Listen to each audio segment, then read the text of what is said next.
Démarrage hier jeudi des travaux de modernisation et réhabilitation de la route Nzolama reliant Lupène et Kisuka Pompage, longue de 9 km. Processus électoral, la CENI a réceptionné 500 kits d'enrôlement en provenance de la Corée du Sud. Mesdames et messieurs, bonjour et bienvenue à cette édition d'information. Après Londres, le chef de l'État, Félix Antoine Tshisekedi Tshilombo, est arrivé jeudi à Accra, au Ghana, pour une visite officielle. Les deux chefs d'État ghanéens et congolais ont eu un tête-à-tête. Plus de détails dans ce reportage. 21 coups de canon tirés à blanc résonnent depuis le parvis du Jubilee House d'Accra au Ghana. Un invité de marque a fait son entrée ce jeudi 20 octobre 2022 dans ce palais présidentiel. Exécution des hymnes nationaux et honneurs militaires, le président de la République démocratique du Congo est en visite officielle. À la porte vitrée où l'attendait son homologue de la République du Ghana, l'accueil était chaleureux. Monsieur le Président. Ça me fait plaisir de vous voir ici à Accra.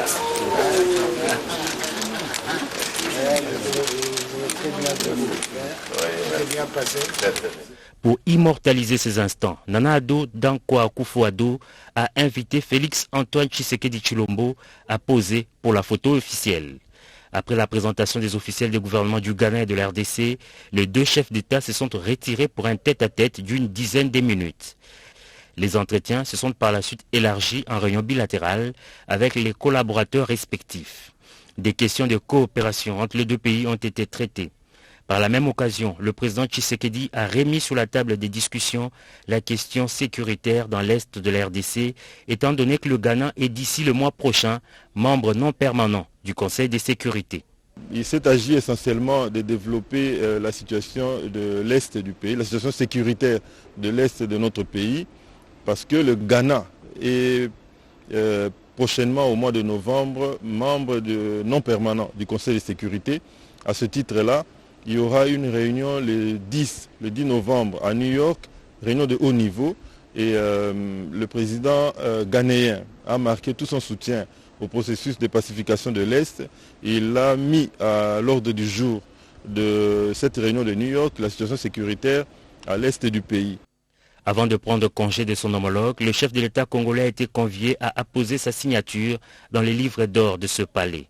Les deux dirigeants sont convenus de se rencontrer en novembre prochain à Sharm el-Sheikh en Égypte lors de la COP27 pour faire avancer la cause de l'environnement en Afrique. On reste à Accra, au Ghana, pour vivre en images l'arrivée du chef de l'État, Félix Antoine Tshisekedi Tshilombo. En provenance de Londres, où il a participé au sommet sur l'Afrique 2022 organisé par le Financial Times, un quotidien économique et financier britannique, le président de la République, Félix Antoine Tshisekedi Tshilombo, est arrivé ce jeudi à 2h30 à Accra, au Ghana, pour une visite officielle. À sa descente d'avion, il a été accueilli par le vice-ministre des Affaires étrangères ghanéen et de l'ambassadrice de la RDC au Ghana. Il a par la suite salué les officiels qui ont constitué le comité d'accueil avant de s'installer un instant au Jubilee Lounge de l'aéroport international Kotoka. Au sortir de l'aéroport, des compatriotes établis à Accra qui attendaient fiévreusement le président de la République lui ont réservé un accueil délirant.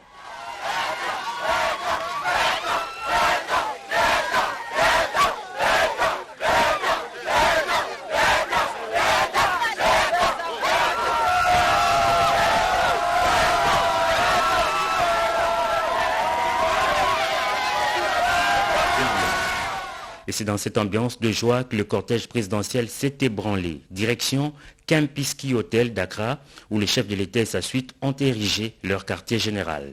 Au courant de la journée de ce jeudi, le président sera reçu par son homologue ghanéen Nana Akufo-Addo au palais présidentiel Jubilee House pour un tête-à-tête et une réunion bilatérale. Ces deux dirigeants africains pourront à cette occasion poursuivre les entretiens entamés à Rotterdam aux Pays-Bas lors du sommet de septembre dernier sur l'adaptation de l'Afrique au changement climatique. Une conférence de presse va sanctionner les entretiens entre les deux chefs d'État. Fervent défenseur d'une Afrique intégrée, le président Tshisekedi devra visiter en fin de journée le secrétariat de la ZLECAf, zone des libre-échanges continental africain, dont le siège se trouve dans le pays de Kwame Nkrumah. Autre chose à présent, à l'Assemblée nationale, la motion de défiance initiée contre le ministre de Transport, voies de communication et désenclavement a été rejetée au cours de la plénière tenue mercredi dernier. Chérubin Okende a été sauvé par une motion incidentielle. Les détails avec Sylvie Moembo. Le ministre des Transports, Voies de communication et désenclavement, Chérubin Okende, va continuer d'exercer sa fonction dans le gouvernement Samalou Kondé. La motion de défiance initiée contre lui a été rejetée par une majorité écrasante de députés nationaux au cours de la plénière du mercredi 19 octobre 2022, présidée par le speaker de la Chambre basse du Parlement, Christophe Mbosoko Diapwanga. Il a été reproché à Chérubin Okende, ministre des Transports, par les motionnaires, son insensibilité aux recommandations de l'Assemblée nationale, son insubordination et incapacité à exécuter les décisions et orientations des différentes réunions du Conseil des ministres. 37 députés se sont alors inscrits pour critiquer la forme et le fond de la motion, relevant par exemple qu'elle devait être examinée dans les 48 heures dès son dépôt. Elle est pourtant à l'ordre du jour 68 heures après. Par motion d'ordre, le député Jacques Joly a sollicité et obtenu la fin du débat avant que son collègue Charles Naouège n'intervienne par motion incidentielle de rejet pur et simple de la motion de défiance. Après le vote à main levée contre la motion incidentielle, le ministre des Transports, Voies de communication et désenclavement, Chérubin Okende, a bien échappé à cette épée de Damoclès qui était suspendue sur sa tête depuis quelques jours déjà. Pour la circonstance, Chérubin Okende était accompagné devant la plénière par le ministre d'État, ministre du Plan, Christian Mwando, la ministre de Relations avec le Parlement, Anne-Marie Karoubé, et le vice-ministre des Transports, Marc Ekila Lokombio. Conflit Teke-Yaka, l'Église catholique n'est pas restée indifférente face à cette situation. Elle s'implique pour le retour de la paix et de la sécurité, non seulement entre les deux communautés, mais aussi dans le Grand Bandundu. Fridolin Cardinal Ambongo a rencontré à ce sujet le Premier ministre Jean-Michel Samalou Kondé. Pati Tondouango Kizonda, reportage. Conflit meurtrier Teke-Yaka dans les territoires de Kwamout et Bagata préoccupe plus d'un. Étant donné qu'une grande partie du territoire de Kwamout se trouve dans l'archidiocèse de Kinshasa, le cardinal Fridolin Ambongo, archevêque de Kinshasa, s'est vu en tant que pasteur dans l'obligation de descendre dans les Maïndombe pour s'enquérir de la situation. Ce jeudi, le 20 octobre 2022, le prélat catholique a déposé auprès du Premier ministre Jean-Michel Samalou Kondé Kyenge les rapports synthèse de sa mission dans cette partie du territoire national. Je suis venu échanger avec le Premier ministre. Vous savez tout ce qui se passe actuellement dans les territoires de Kwamout. J'avais fait une visite pastorale, la première fois le long du fleuve, jusqu'à Kwamout Cité. Et j'ai continué ma visite jusqu'à Massiakwa, sur la rivière Kwa. De retour ici, j'avais estimé que ma visite devrait être complétée par la partie terre. Et j'avais pris l'avion la semaine passée jusqu'à la ville de Bandundu. Et de Bandundu, j'avais fait la route RN 17, Bandundu, Massiambio, jusqu'à Mongata. J'ai eu à rencontrer nos frères et sœurs qui sont dans cette partie. J'ai eu des observations qui me paraissaient importantes. Et avant de faire quoi que ce soit, j'avais estimé qu'il était tout à fait légitime que j'échange avec le Premier ministre là-dessus, ce que j'ai fait. Cette rencontre entre les chefs du gouvernement et l'archevêque de Kinshasa s'inscrit dans le cadre de la recherche d'une paix durable entre ces deux communautés frères qui ont toujours vécu ensemble depuis la nuit des temps. Nous apprenons qu'une délégation gouvernementale vient d'être dépêchée à Kwamout pour assister les déplacés disséminés dans les différents sites d'accueil. Reportage de Vital Pagabita. Le gouvernement vole le secours de la population éparpillée dans les provinces d'Ikwilu et Kwango suite au conflit Tekeyaka à Kwamut. La délégation venue de Kinshasa a été accueillie à l'aéroport de Bandunduville par le gouverneur d'Ikwilu, Willy Ichundala, ainsi que les députés provinciaux et notabilités locales. Après un bain de foule tout au long de son parcours, la délégation s'est dirigée vers le gouvernorat pour une réunion de sécurité avant de visiter les dépôts de vivres et non-vivres. Pour cette première journée, 500 sinistrés logés dans les hangars situés à Malébo ont été assistés. Didier Mazenga Mukanzu, ministre de l'intégration régionale et francophonie et chef de la délégation gouvernementale, circonscrit ici la mission. Son Excellence, Félix Antoine Tshisekedi Tshilombo, président de la République, chef de l'État, a donné des instructions claires à son gouvernement pour que nous puissions venir ici à Bandundu, assister nos frères et sœurs sinistrés de Kwamutu.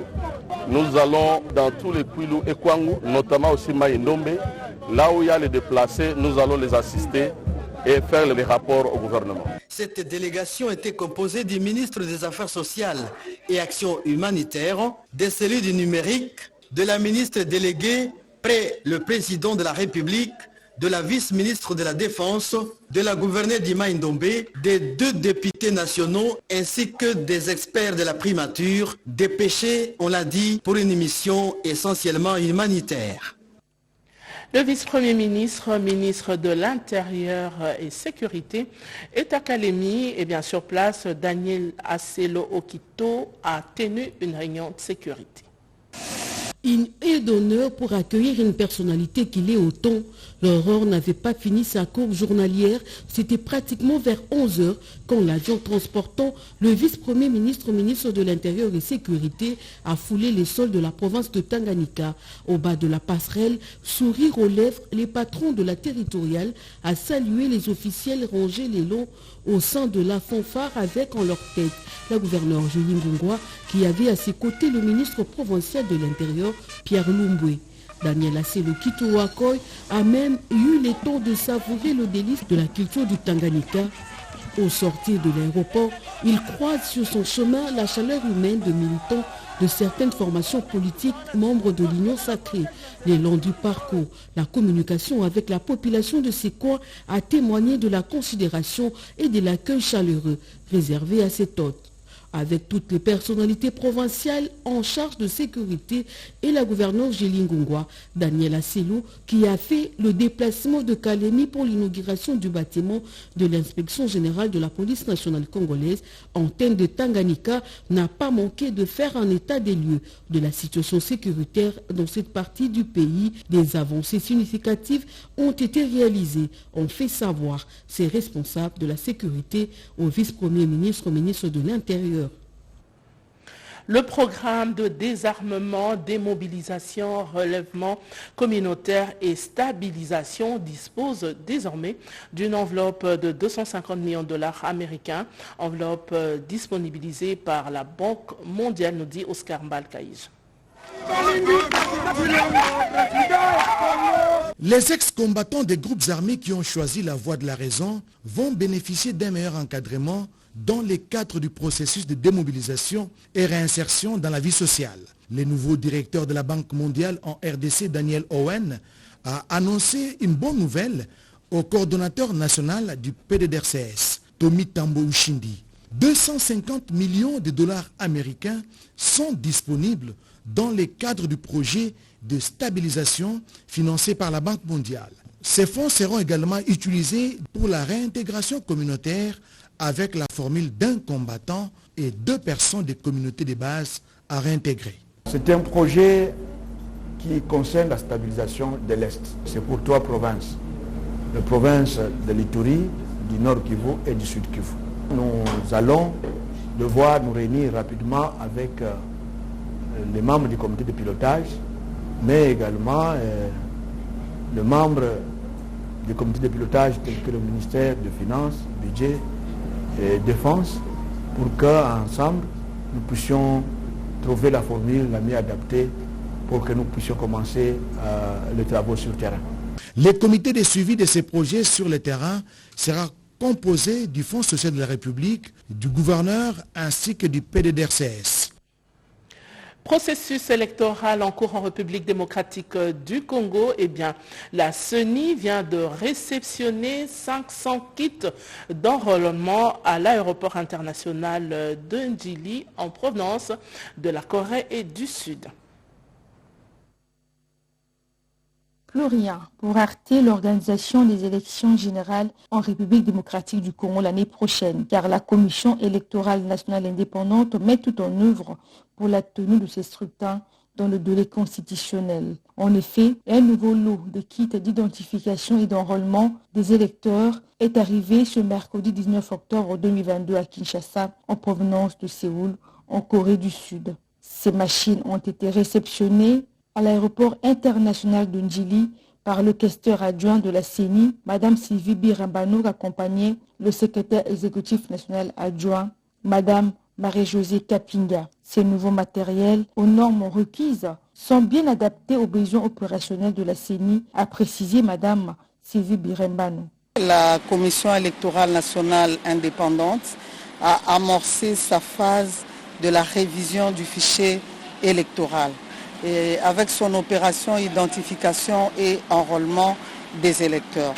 Nous avons réceptionné le 19 septembre le premier lot de kits d'enrôlement venant de notre partenaire Mirou System qui nous a permis de faire des tests grandeur nature et à l'issue de ces tests, la CENI a formulé des orientations pour que les kits soient bien adaptés aux besoins opérationnels de la CENI. Livrés par Mirou System, une entreprise sud-coréenne, ces matériels vont servir exclusivement à la formation des préposés au centre d'inscription et du personnel que la CENI organisera dans les tout prochains jours afin de leur permettre de prendre connaissance de l'outil, comprendre son mode de fonctionnement pour l'enrôlement des électeurs et aussi superviser l'opération d'identification et d'inscription des électeurs sur les listes électorales. À la fonction publique, le vice-premier ministre, ministre en charge de ce secteur, a instauré un système d'échange direct avec les agents de carrière de l'État.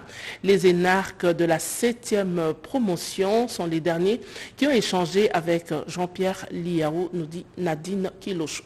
Puis son avènement à la tête de la fonction publique, le vice-premier ministre en charge de la fonction publique fait de l'écoute des agents publics de l'État sa priorité. Et chaque mercredi, Jean-Pierre Liaou échange avec les fonctionnaires dans le cadre de face-à-face avec le VPM. Et le mercredi 19 octobre 2022, dans le cadre des audiences en rendez-vous, la parole a été accordée aux énarques de la République démocratique du Congo. Et à l'occasion de cette rencontre, un diagnostic franc, sincère et objectif sur la compréhension de la vision, le contexte et les enjeux de la réforme a été posé. La communauté des énarques a présenté leurs problèmes au VPM de la fonction publique Jean-Pierre Liaou pour des solutions idoines et aussi reconnu les efforts fournis par le gouvernement de la République pour le redressement et la modernisation de l'administration publique. Dans sa communication, Jean-Pierre Liaou a martelé sur la détermination de la mise en œuvre des dispositifs qui puissent permettre dès les débuts de la carrière à tous les énarques d'avoir les mêmes chances, les mêmes perspectives et ce, à travers des affectations dignes qui facilitent leur employabilité et leur montée en compétences telles que voulues par le chef de l'État, Félix Antoine Tshisekedi Tshilombo. Il n'est pas normal que la République, que l'État investisse autant de moyens pour former des hommes et des femmes qui sont destinés à venir redresser la situation, à venir rajeunir, renforcer les rangs et qui puissent comme ça être sous-utilisés. C'est un gâchis qui mérite d'être rapidement corrigé. Les énarques ont été interpellés par le VPM Jean-Pierre Liaou au sens élevé de responsabilité en servant l'État avec intégrité, compétence et patriotisme. Octobre rose, c'est le mois dédié à la sensibilisation au dépistage du cancer du sein. À Genève, en Suisse, les premières dames d'Afrique, par le truchement de leur vice-présidente, Denise Nyakeru Tshisekedi, ont démontré leur engagement, mais aussi la nécessité de créer des synergies d'action pour combattre ce fléau. Naïcha qui a la reportage. Au congrès de l'Union internationale contre le cancer à Genève en Suisse, la communauté mondiale ne joue que sur la réduction de la charge mondiale du cancer grâce au pouvoir des actions collectives. L'Organisation des Premières Dames d'Afrique pour le développement OBDAD y participe par sa vice-présidente et première dame de la République démocratique du Congo, Denise Nyakiru Tshisekedi. À ses côtés, la première dame du Bénin, Claudine Talon. Dans un des panels mis en place pour le partage d'informations et d'expériences sur la prévention, le dépistage et la prise en charge des cancers, la vice-présidente de l'OBDAD, Denise Nyakiru Tshisekedi, a pris parole pour dérouler la vision de leur organisation et son rôle dans la lutte contre le cancer sur le continent. Les Premières Dames d'Afrique travaillent pour contribuer à la réduction de la mortalité prématurée due au cancer. Nouer des partenariats stratégiques nécessaires au renforcement des initiatives et les programmes sur les cancers du col de l'utérus. Dans sa stratégie, le plaidoyer prend une place de choix dans la recherche des solutions aux problèmes qui impliquent plusieurs acteurs à différents niveaux de prise de décision. Comme initiative déjà portée par l'OBDAD dans la lutte contre le cancer, les partenaires avec lesquels l'OBDAD a eu à mener des activités liées au cancer sont respectivement Roche, Merck et OMS entre autres.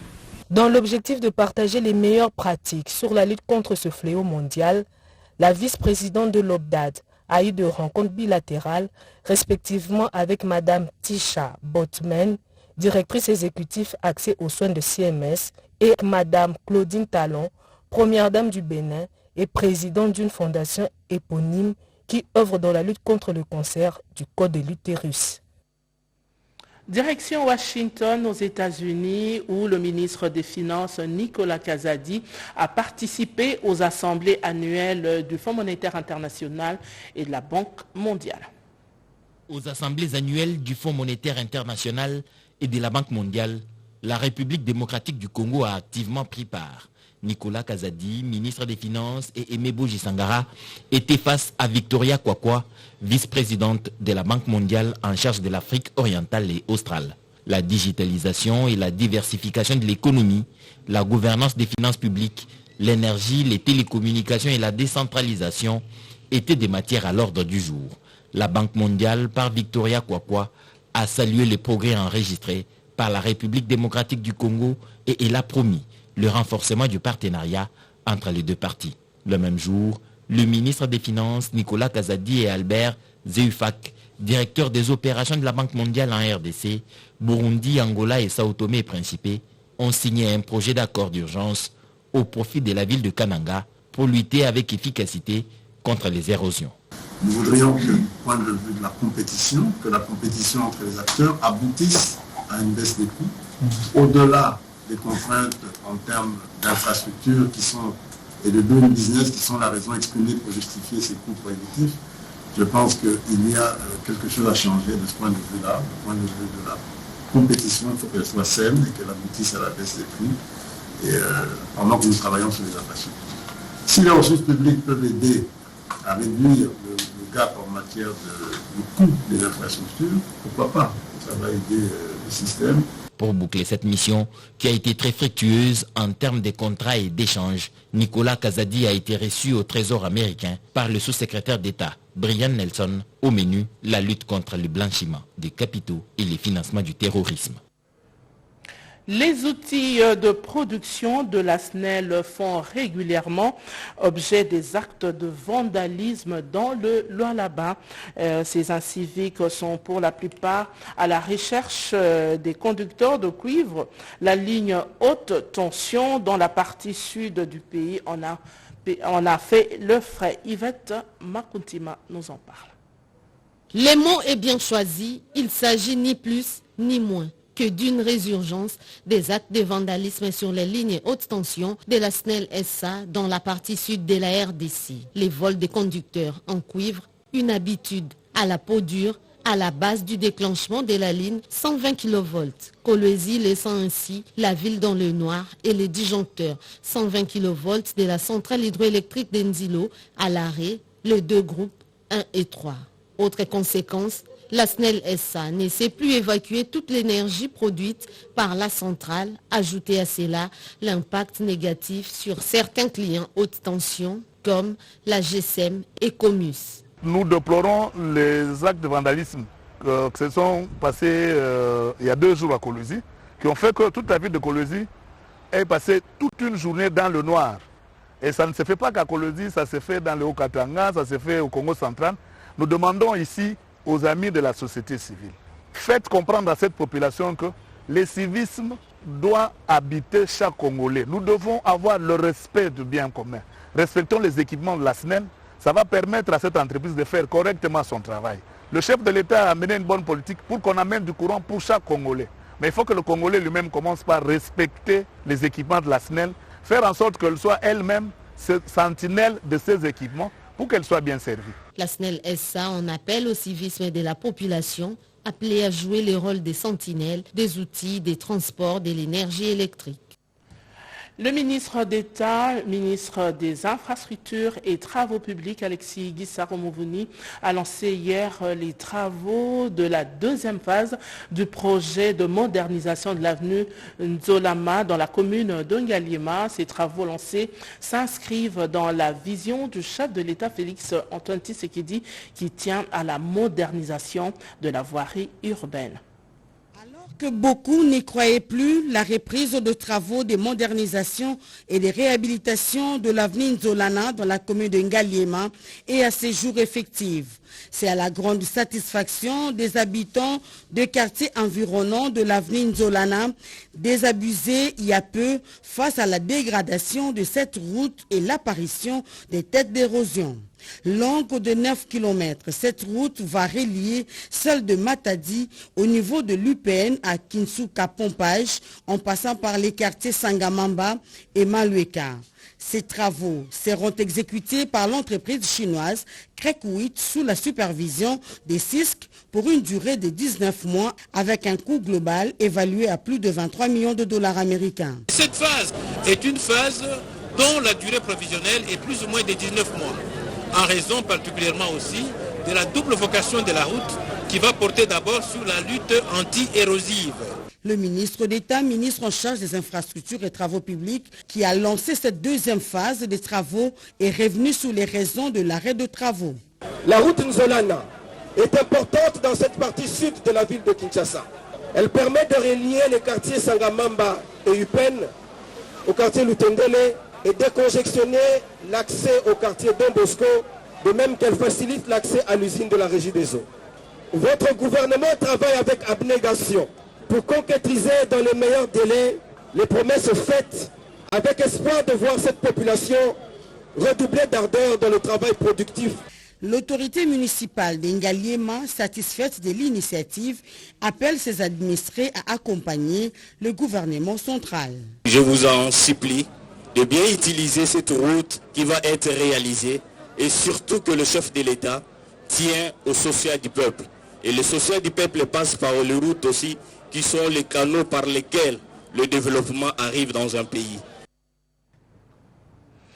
On reste dans ce secteur des infrastructures pour vous dire que le ministre des Sports, Serge Condé, a posé la première pierre pour la construction d'un pont et ce geste est posé dans sa casquette de l'élu de ce coin. Toujours soucieux du bien-être de ses électeurs et de son Sakania natal, le ministre national des Sports et Loisirs, Serge Condé, a procédé le mardi 18 octobre dernier au lancement des travaux de construction d'un pont d'une capacité de 40 tonnes qui reliera la cité de Sakania à la mission catholique. Une voie de passage qui épargnera principalement à des milliers d'élèves des écoles primaires Lubembe et Tchengeleni, ainsi que des écoles secondaires Boussandoulouchi et Tchengeleni, de passer par le creux de la rivière portant le même nom, avec tous les risques possibles.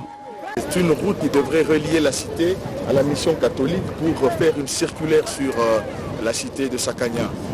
Écoutez, ce sont des travaux qui ont été abandonnés et aujourd'hui les enfants souffrent pour traverser le creux de la rivière pour aller à l'école qui est vers la montagne. Et on a pris l'initiative de venir non seulement poser la première pierre, mais lancer définitivement les travaux sous fonds propres. Toujours dans sa politique de proximité, l'élu double brassard de Sakania a rendu visite le mercredi 19 octobre au père salésien de Don Bosco et aux filles de Marie Auxiliatrice de la paroisse Saint-Dominique Savio, où il a personnellement reçu sa formation scolaire à partir de l'école primaire. Là encore, Serge Nkondé n'a pas manqué de poser des gestes de générosité en faveur de la famille salésienne en apportant sa contribution pour les travaux de finissage des toilettes et latrines pour les élèves et aussi pour les travaux de finissage de la grande salle de spectacle des filles de Marie Auxiliatrice d'une capacité d'accueil de 400 personnes. Pour moi, c'est une grande joie et nous tous, et surtout sa simplicité, de venir nous visiter simplement, et ça nous donne une grande joie. On revient à Kinshasa, mais cette fois-ci pour vous proposer les travaux de réhabilitation de l'avenue Université. Vers la fin des travaux de réhabilitation de l'avenue de l'Université, d'ici peu, les tronçons compris entre l'avenue Bukangalonzo et Petit Pont sera de nouveau ouvert à la circulation. Occasion pour les conducteurs de circuler avec aisance. Sur ces tronçons longs de 385 mètres et large de 7,20 mètres, le bétonnage est exécuté par l'OVD et le BTC en assure les contrôles. Les ingénieurs de l'OVD Kinshasa sont également en plein curage des caniveaux pour canaliser les eaux usées. À sa descente sur le terrain, le directeur général Victor Toumba a apprécié la qualité des travaux exécutés sous la direction de l'équipe de l'OVD Kinshasa que dirige le directeur provincial Alain Chimbalanga Tamboué. À partir de rond-point Gaba jusqu'à l'intendance, tous les travaux sont complètement terminés. Alors quand vous prenez des ronds-points Gaba, en venant vers l'université, nous avions deux points importants, c'est Lafayette qu'on avait déjà terminé. Nous avons voulu bétonner parce que, comme vous le savez, cette route a toujours posé un problème. Avec les travaux de bétonnage, on ne parlera plus de l'Iboulou-Manzengele, cette crevasse permanente qui empêchait la circulation au niveau de l'avenue Manzengele, ce qui fait la joie des habitants de ces coins. OVD Société Congolaise, nous apprécions la pose de béton. On épargnera plus des stagnations d'eau. OVD a bien fait son travail et mérite une félicitation. Page noire à présent, décédé le 14 octobre dernier, Joël Mbunga, fils du directeur général intérimaire de la radio-télévision nationale congolaise, a été mis en terre hier à Kimberley. Les amis et connaissances étaient à l'hôpital de Saint-Cantenaire pour lui rendre un dernier hommage. Nous ne t'oublierons jamais, Joël Bunga Jojo, après 17 ans de vie parmi nous. Ainsi nous pouvions lire sur les calicots pour honorer ta mémoire. Mort, où est ton aiguillon? Mort, où est ta victoire? Ces phrases de Saintes Écritures tirées du livre de 1 Corinthiens 15, verset 55, sont empruntées par Joël Bunga pour dire que nous avons vaincu la mort. Nous avons la victoire sur la mort par la puissance de la résurrection de Jésus-Christ.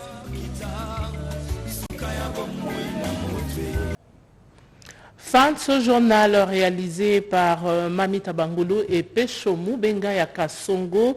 La partie technique a été assurée par Guilam, Moukoko, Yannick, Yangumba, Emile Zola, Papi, Ivouélé. L'actualité revient à 13h30 dans une présentation signée Eric Kabamba.